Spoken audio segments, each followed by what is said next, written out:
어머니가 어릴 때 처녀 귀신이 문 밖에서 불렀다.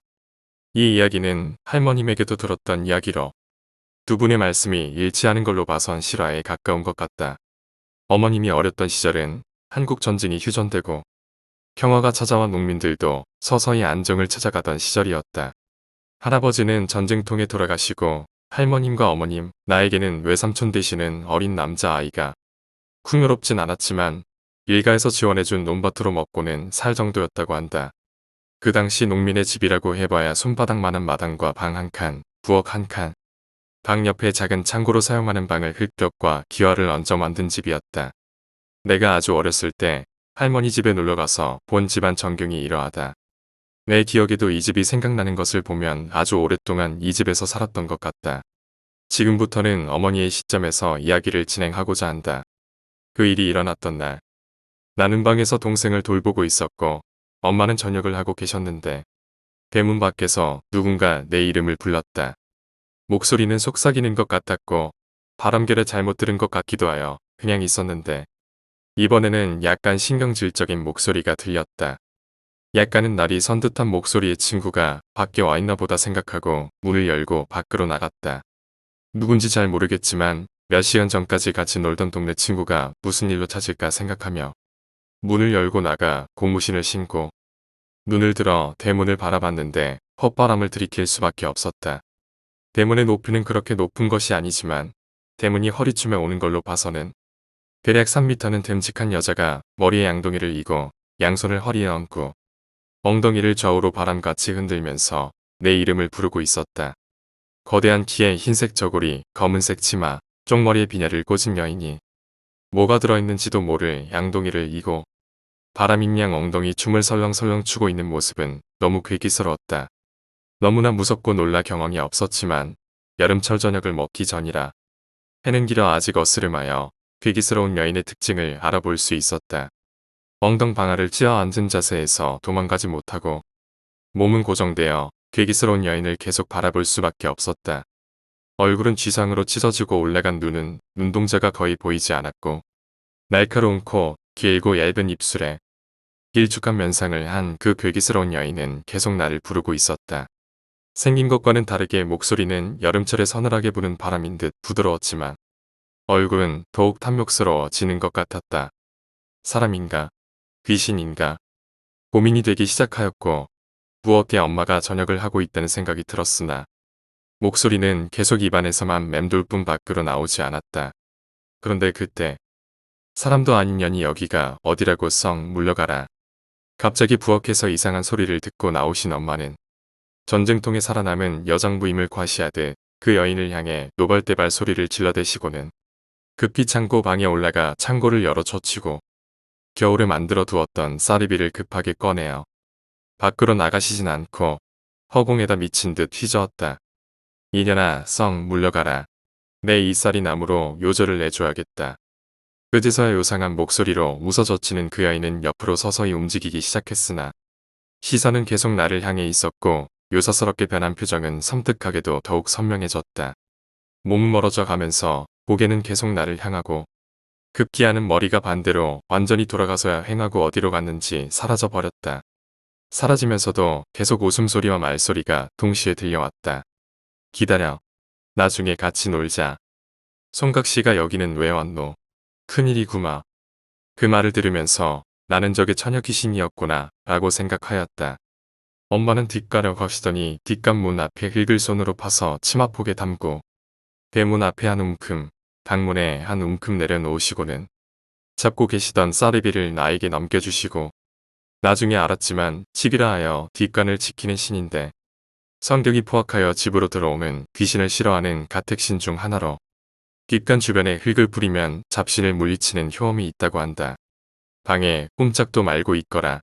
귀도 막고 말도 말고 동생 꼭 끌어안고 있어야 된다. 절대 밖으로 나오면 안 된다. 알아들었지? 만약에 또 들어오면 쌀이비로 힘껏 내리치거라. 방에선 절대 나가지 말고.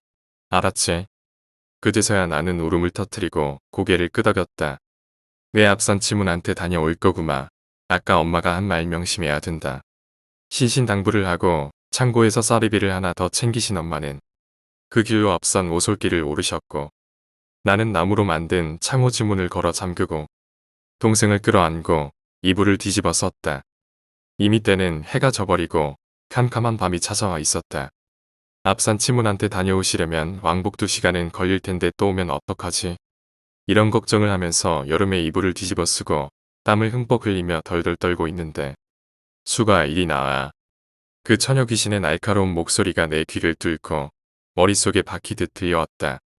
지금 나오면 놀아주고 안 나오면 내가 들어간다.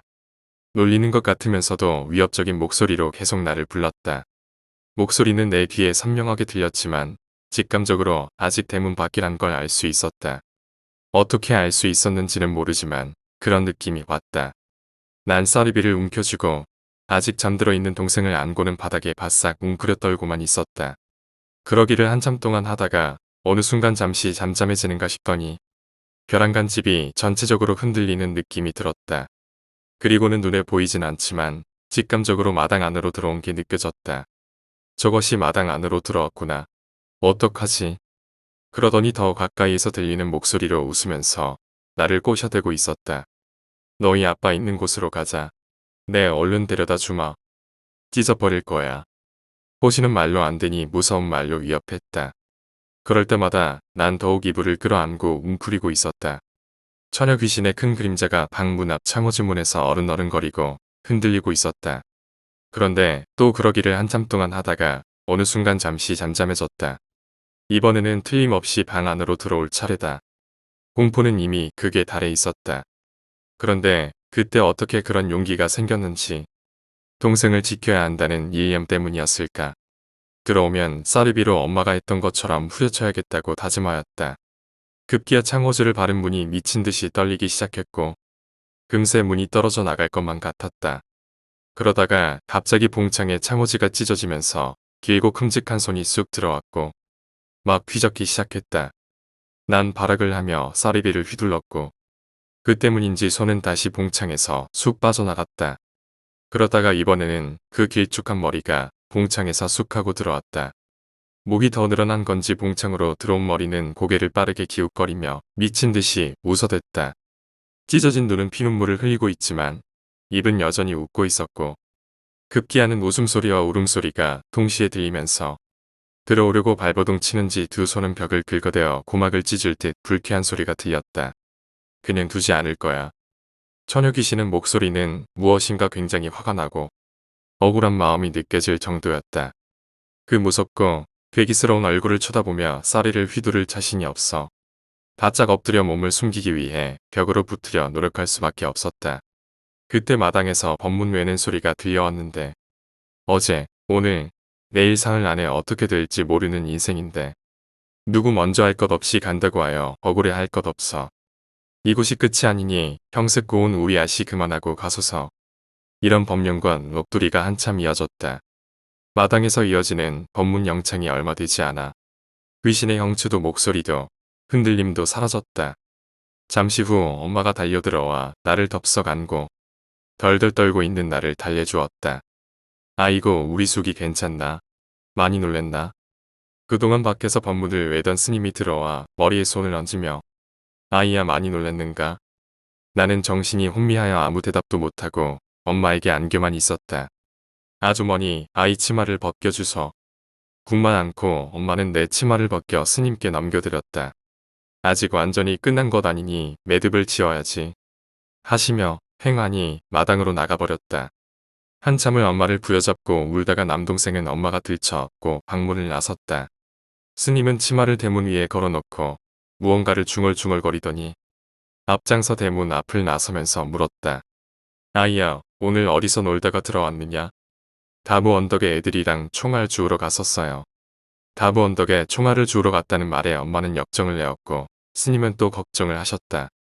거긴 너무 많은데, 죽은 사람이 너무 많은데 이거 어떻게 찾는다. 일단 가보자꾸나. 다부 언덕은 전쟁 중에 인근 주변에서는 가장 치열했던 전쟁터로 당시 시체는 이미 다 치워져 근처 산에 매장되었지만 총알 같은 것을 어렵지 않게 찾을 수 있어.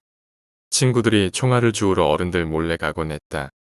어른들은 워낙 흉흉한 곳이라 애들에게 절대 오르지 못하게 주의를 주곤 했다.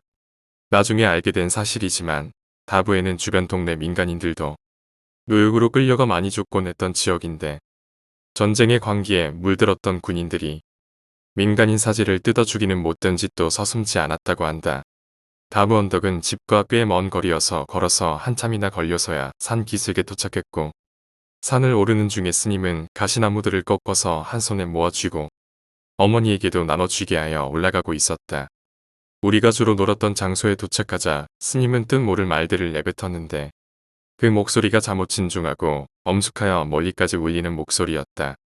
주문 같은 것을 외우면서 얼마 동안 주변을 돌아다니시던 스님은 저기구나, 저기 있구나 하시면서 방향을 잡고 급히 걸어갔고 그 뒤를 엄마랑 내가 따라갔다.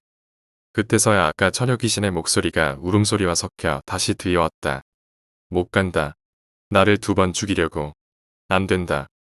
그 목소리를 들은 스님은 작은 분묘 앞에 서시더니 이제 축피해야겠습니다. 하고는 정조하고 눈을 감고 중얼중얼 주문을 계속 외기 시작하고 이윽고 가져갔던 가시담불을 분묘 주변에다 둘러치고 어디서 났는지 소매자락에서 작은 봉지 인형 하나를 꺼내 얼굴이 땅으로 가게 뒤집어 놓으시고 합장을 하였다. 어딜 가나 같은 인생이지만 어둡고 차가운 날이 언젠가는 거치겠지. 부디 극락왕생하시게. 이렇게 하여 그날의 무서운 하루는 잘 끝마칠 수 있었다. 나중에 산을 내려오면서 들은 얘기로는 죽은 사람이 너무 많아 찾기 어려울 것 같았으나 오란이 얼마나 사무쳤으면 스님의 눈이 따끔따끔하여 눈물이 날 정도였다고 한다. 다른 원귀도 있었지만 그 손각시만한 원귀는 없었다고 한다. 이로써 어머니의 어릴 적 귀신을 겪은 이야기를 마치고자 한다. 어머니는 아직도 그 얘기를 내 아들에게 옛날 이야기처럼 들려주시면서도 그 귀신의 모습이 생각났는지 몸서리를 치곤 한다. 그리고 여전히 할머니와는 다르게 겁이 많으셔서 밤길을 혼자 잘 못 다니신다. 오늘 이야기는 여기까지입니다. 오늘 이야기가 재미있으셨다면 구독과 좋아요, 댓글 부탁드립니다. 댓글은 저에게 큰 힘이 됩니다. 감사합니다.